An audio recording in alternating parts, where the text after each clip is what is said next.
कि मुझे सिर्फ आपसे एक पॉजिटिव रिस्पॉन्स चाहिए, बाकी और कुछ नहीं, ठीक है? तो पॉजिटिव रिस्पॉन्स दीजिए, आप ज़्यादा से ज़्यादा शेयर करिए, सब्सक्राइब करिए चैनल को। ये आप ही लोगों का चैनल है, आप ही के लिए बना है, आप ही लोगों के लिए इस पे वीडियो डाली जा रही है, ठीक?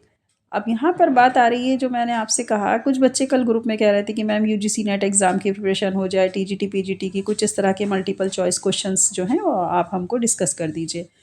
तो देखो बेटा, यहाँ पे मल्टीपल चॉइस क्वेश्चन तो बहुत सारे यूट्यूब चैनल है जो कि आपको करवा रहे हैं, लेकिन जो उसमें एक ड्रॉबैक्स है, वो सबसे बड़ा ड्रॉबैक्स यही है कि वो मतलब अगर आपको 50 क्वेश्चंस अटेम्प्ट करवा रहे हैं मल्टीपल चॉइस क्वेश्चंस, लेकिन वो उस 50 क्वेश्चंस के लिए आपका करीब 1 आवर पूरा कंज्यूम कर रहे हैं। मतलब आपको 1 घंटा वो समझाने में इधर-उधर।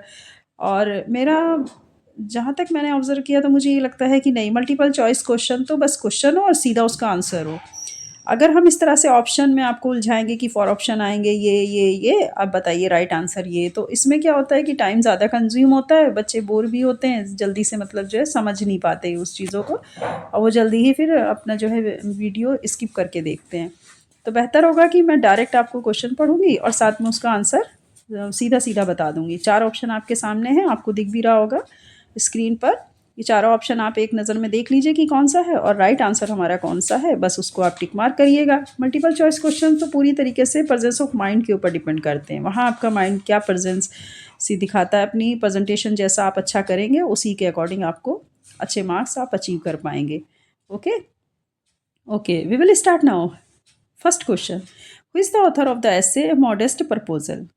पूछा जा रहा है वो कौन से ऑथर हैं जिन्होंने इस एस्से को लिखा जिसका नाम है मॉडेस्ट प्रपोजल। तो answer A is the right answer, Jonathan Swift. Okay, 4 option दिए हैं, आप एक नज़र देख लीजिए, बाकी का ए यानी जॉनथन स्विफ्ट हैं, जॉनथन स्विफ्ट इसके ऑथर हैं।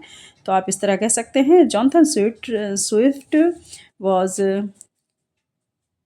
देखिए इसको इस तरह से देख सकते हैं, हाँ ये है ना, who is the author of the essay, तो आप इसको हु की जगह पर जॉनथन स्विफ्ट लगा दीजिए। Jonathan Swift is the author of the essay A modest proposal. इस तरह से अगर आप लगाएंगे तो आपको ईजी रहेगा और आंसर भी याद रहेगा। Question number 2, in which essay does Charles Lamb recall his childhood experiences in the town of ब्लैक्समोर?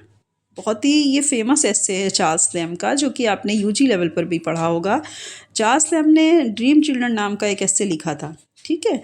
उसकी स्टोरी अगर बच्चों को याद हो तो बहुत अच्छे से ध्यान दीजिएगा कि इसने जो यहाँ पर दिया ना, ब्लैक्समोर टाउन का जो एक्सपीरियंस है उसके चाइल्डहुड, जब वो रिकॉल करता है अपने चाइल्डहुड को, यानी याद करता है अपने बचपन को, तो उसमें वो ड्रीम चिल्ड्रन जो एस्से है वो बहुत मोस्ट इंपॉर्टेंट फेमस एस्से है। तो ये समझिए कि कौन सी ऐसी यूनिवर्सिटी नहीं है जिसने यूजी लेवल पर इस एस्से को नहीं रखा है। जहाँ तक मैंने यूनिवर्सिटीज़ में पढ़ाया है, तो ये ऐसे मैंने हर यूनिवर्सिटी के सिलेबस में पढ़ाया है, आप इस तरह से समझिए। तो आंसर है dream children a reverie. Question number 3, who wrote the essay on the pleasure of hating? आपको बताना है कि उस एसे के राइटर कौन है या किसने लिखा जिसका नाम ही है ऑन द प्लेजर ऑफ हैटिंग। अब इसके हम आंसर की बात करें तो A answer is the right answer, William Hazlitt. William Hazlitt इसके राइटर थे जिन्होंने ऑन द प्लेजर ऑफ हैटिंग लिखा। 4 ऑप्शन आपके सामने, इनको आप पढ़ सकते हैं। नेक्स्ट है number 4, which work by Samuel Johnson includes a collection of his thought and reflections on various subject? Samuel Johnson के द्वारा इनमें से वो कौन सा वर्क है जिसमें उन्होंने अपने थॉट के कलेक्शन को इंक्लूड किया और अलग अलग सब्जेक्ट के रिफ्लेक्शन को दिखाया? ये आपको देखना है। तो answer B is the right answer, the rambler. The rambler वो ऐसे है सैमुअल जॉनसन का, या वो वर्क है जिसमें उन्होंने अलग अलग सब्जेक्ट के रिफ्लेक्शन के ऊपर अपने विचारों को कलेक्ट करके उसमें इंक्लूड किया है उस एस्से में, ठीक है? Next, question number 5, in the essay the death of the hired man Robert Frost explore the themes of. आपको बताना है कि जो हमारे रॉबर्ट फ्रॉस्ट राइटर हैं उनका एस्से है the death of the hired man, इसकी थीम को उन्होंने कहाँ से खोजा था? तो B option is the right answer, family and obligations, ठीक है? A B C D, 4 option आपके सामने, B option is the right, जिसमें फैमिली की बात हो रही, फैमिली एंड ऑब्लिगेशन, इस तरह से आप याद रखिएगा। Question number 6, which essay by Virginia Woolf is an exploration of the lives of women writers in history? वो कौन सा एस्से है वर्जीनिया वुल्फ के द्वारा लिखा गया जिसमें उन्होंने विमेन की लाइव्स जो थी उस राइटर के रूप में उसके इतिहास को बताया? तो A option is the right answer, A rooms of one's own. बहुत ही फेमस ऐसे है ये भी फेमिनिज्म के हिस्ट्री में ये मैं आपको बता दूं, विमेन के ऊपर इसको लिखा गया था, a room of one's own. Answer A is the right answer. Question number 7. The essay Self Reliance was written by which famous American writer?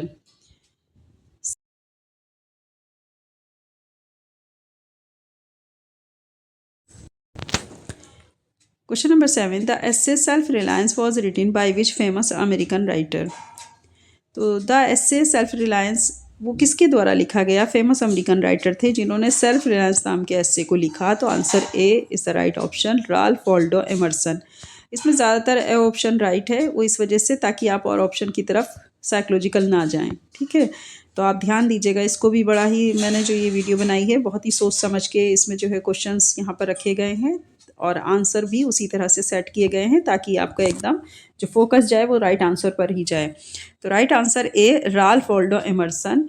Self reliance was written by which famous American writer. Okay, question number 8. Which of the following essays by Joseph Addison discuss the idea of the ideal woman? आपसे पूछा जा रहा है कि इन एसे के बीच में से Joseph Addison ने जो आइडियल वुमन थी उनके बारे में जो आइडिया डिस्कस किया था वो कौन सा था एसे? ए द स्पेक्टेटर, या this is right the spectator. Spectator is a very famous essay written by Joseph Addison. ये भी आपने यूजी लेवल पे पढ़ा होगा इस एसे को भी। Next, number 9. In his essay, The Art of Biography, who states that the great use of biography is to make us see what is great and noble in human nature. ठीक है, पूछा जा रहा है उनका essay the art of biography था जिनमें से उन्होंने the great use of biography is to make us see, जो हमें देखने को मिलती है एक महान बायोग्राफी का यूज़ करते हुए उन्होंने ह्यूमन नेचर की और उसकी महानता, उसके सम्मान के बारे में, उसकी स्थिति के बारे में इसमें डिस्कस किया था। तो ये ऐसे लिखने वाले कौन थे? मतलब द आर्ट ऑफ बायोग्राफी में जो उन्होंने अपनी स्थिति को दिखाया, जो भी हमारे राइटर थे, तो उन्होंने किन किन स्थिति के ऊपर डिस्कशन किया? उन्होंने बायोग्राफी का अपनी यूज़ किया, साथ ही उन्होंने हमें ये चीज़ दिखाने की भी कोशिश की कि ह्यूमन नेचर किस तरह से महान और सम्मान योग्य हो सकता है या उसे बनाया जाता है। तो यहाँ पर आंसर है सैमुअल जॉनसन। सैमुअल जॉनसन ने द आर्ट ऑफ बायोग्राफी के नाम से एक एस्से को लिखा जिसमें मनुष्य की इन स्थिति को दिखाया था। Question number 10. In the essay the apology for poetry, sir Philip Sidney defends the concept of. Essay है जिसका नाम है the apology for poetry, sir Philip Sidney के द्वारा लिखा गया। तो इसमें इस किस कॉन्सेप्ट को वो डिफेंड करते हुए नज़र आ रहे हैं? B option is the right answer, the power of poetry to influence society. तो इन्होंने डिफेंस किसको किया था? The power of poetry to influence society. इन्होंने कहा था कि पोइट्री की जो पावर है वो किस तरह सोसाइटी को इन्फ्लुएंस करती है, इसी के बारे में डिस्कशन किया और इसको डिफेंड किया था। ओके, इस कॉन्सेप्ट को दिया था। क्वेश्चन नंबर 10 यहाँ पर आपके कंप्लीट होते हैं ब्रिटिश लिटरेचर से। अब हम देखते हैं, ये प्रोज था, ये हमारा जो है प्रोज था यानी एस्से से रिलेटेड थे। अब आते हैं MCQs for UGC net English literature British literature. British literature से रिलेटेड फिर आप 10 क्वेश्चन अभी हम कर चुके हैं सॉल्व, 10 और अगेंस्ट हम करेंगे। ठीक, एक बार फिर से 10 क्वेश्चन हम यहाँ पर करेंगे। First question is who wrote the play Hamlet. Hamlet के राइटर कौन है? सबको अच्छे से पता है, तो आपके सिलेबस में ही है, विलियम शेक्सपियर। ठीक, question number 2. The novel Frankenstein was written by which of the following authors. इन ऑथर्स में से बताइए कि नॉवेल फ्रैंकस्टीन लिखने वाले एक राइटर कौन थे? तो आपका A option is the right, Mary Shelley. Mary Shelley का नाम याद रखिएगा। हालांकि ये सभी नॉवलिस्ट हैं जिसमें Jain Austin, Emily Bronte, child और ब्रॉन्टे है, लेकिन हम ए को याद रखेंगे क्योंकि फ्रैंकस्टीन नॉवल पूछा गया है तो वो इन्हीं का लिखा हुआ है। Question number 3. The phrase the great chain of being was most famously associated with which era of British literature. ये फ्रेज देने वाले कौन थे? The great chain of being, ये famous associated with which era of British literature को बहुत अच्छी तरीके से एसोसिएट करता है और एक फेमस लाइन है या फेमस फ्रेज है। तो बताइए किसने लिखा? तो B option is the Elizabethan era में। तो एलिजाबेथन एरा में इस फ्रेज का बहुत ज़्यादा फेमस थी और ये पूरी तरीके से देखा जाए तो इसकी पब्लिसिटी बहुत ज़्यादा थी, the great chain of being की। Next, question number 4. Who is the protagonist in John Milton Paradise Lost. Paradise Lost में जॉन मिल्टन के जो प्रोटागोनिस्ट कैरेक्टर हैं वो कौन है? अब देखिए, मैंने आपसे कहा कि प्रोटागोनिस्ट कैरेक्टर को समझ लीजिए। इस टर्म्स का मतलब होता है कि जिसके चारों तरफ पूरी स्टोरी हमारी रिवॉल्व करे।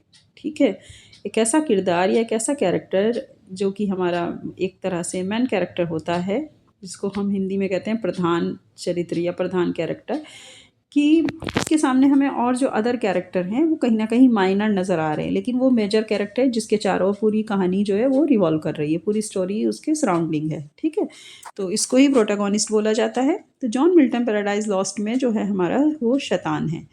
जो शैतान है उसी के चारों तरफ पूरी कहानी, उसने किस तरीके से एडम और ईव को जो था मैनिपुलेट किया, फिर उसके बाद उनको जो है वो हेवन से निकलवा दिया।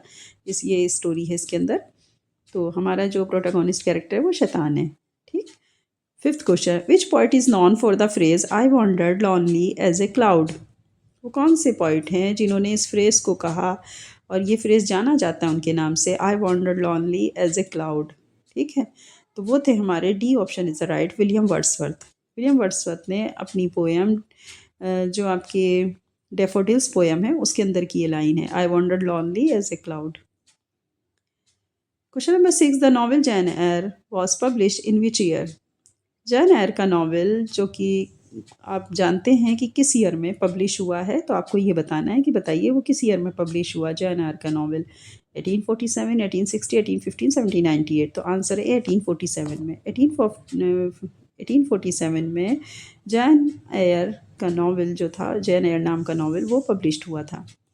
Question number 7, the term steam of consciousness is associated with which of the following authors. बताइए वो कौन से ऑथर्स हैं जिन्होंने सबसे पहले इस टर्म स्टीम ऑफ कॉन्शियसनेस को एसोसिएट किया। तो वो थे हमारे वर्जीनिया वुल्फ। इसमें बहुत सारे नाम आते हैं। स्टीम ऑफ कॉन्शियस को जो विलियम फॉकनर है उन्होंने भी अप्लाई किया है अपनी स्टोरीज़ में, और आपके वर्जीनिया वुल्फ ने भी किया है। अब आप सोच रहे होंगे स्टीम ऑफ कॉन्शियस क्या है। स्टीम ऑफ कॉन्शियस टर्म्स ली गई, जेम्स जॉयसी इसके फाउंडर हैं, इन्होंने ही इस टर्म्स को निकाला था। इस टर्म्स का मीनिंग होता है कि जो हमारी स्टोरी है तो उसमें स्पीकर जो है वो खुद भी एक मुख्य किरदार रखता है उस स्टोरी के अंदर। एक नैरेटिव है जो कि एक नैरेटर है जो कि उस पूरी नरेशन को आपको बता रहा है, लेकिन वो खुद भी उस कहानी का हिस्सा है। ठीक है, तो इसको बोला जाता है स्ट्रीम ऑफ कॉन्शियसनेस।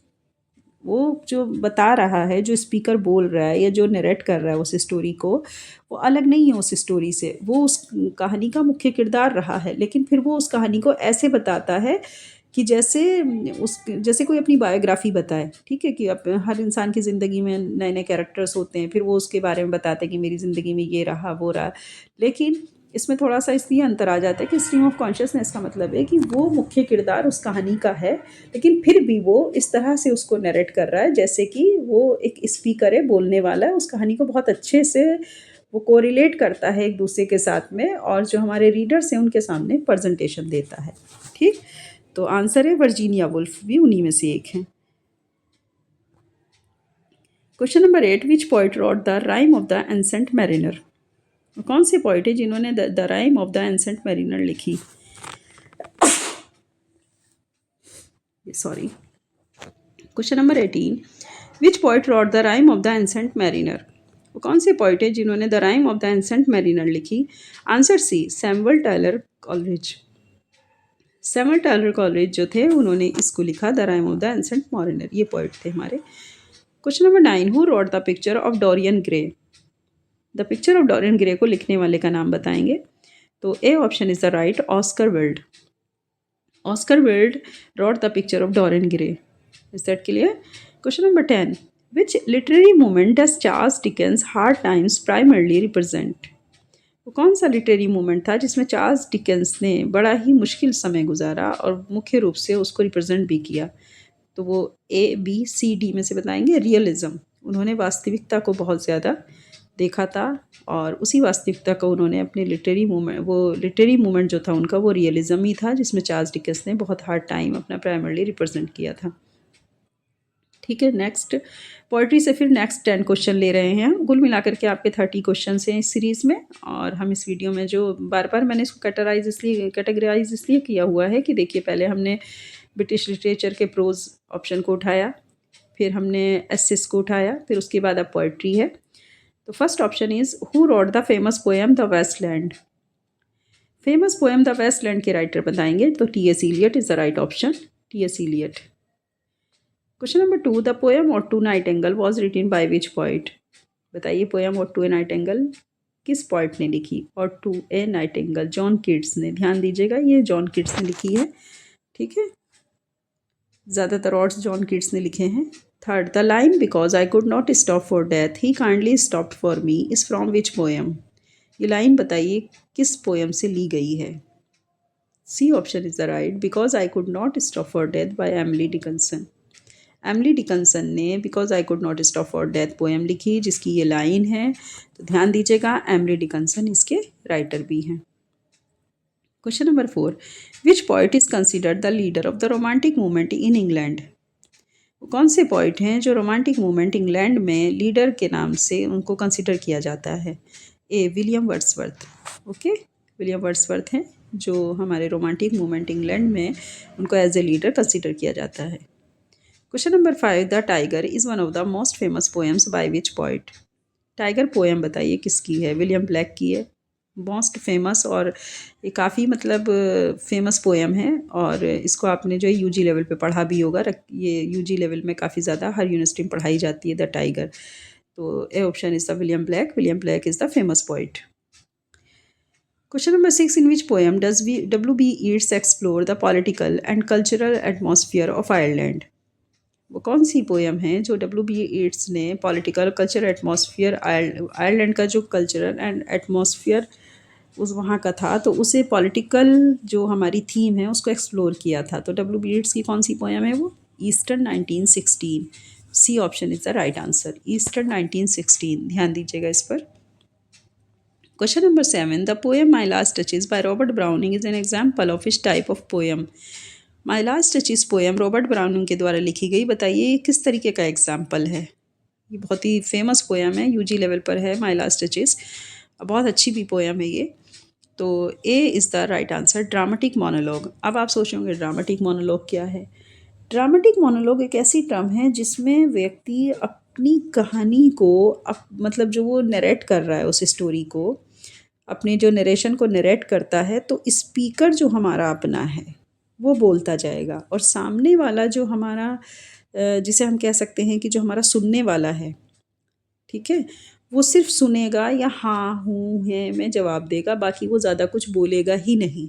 अगर आपने ये पोएम बहुत ध्यान से देखी होगी तो आपने ये भी देखा होगा कि इसमें जो हमारा जो ड्यूक है वो लगातार बोलता रहता है अपनी रानी के बारे में, लगातार उसकी स्टोरी बताता रहता है कि मेरी लास्ट चीज़ ऐसी थी, वैसी थी, बहुत सुंदर थी, ये सारी चीज़ें कहता है। लेकिन जो मैसेंजर सामने से आया हुआ है वो कुछ नहीं बोलता, वो सिर्फ उसकी स्टोरी को सुनता है। तो ड्रामेटिक मोनोलॉग का एक चीज़ समझ लीजिए, इसका मतलब है एकांतवास में बात करना, अकेले ही बात करते रहना, अकेले में बात करना।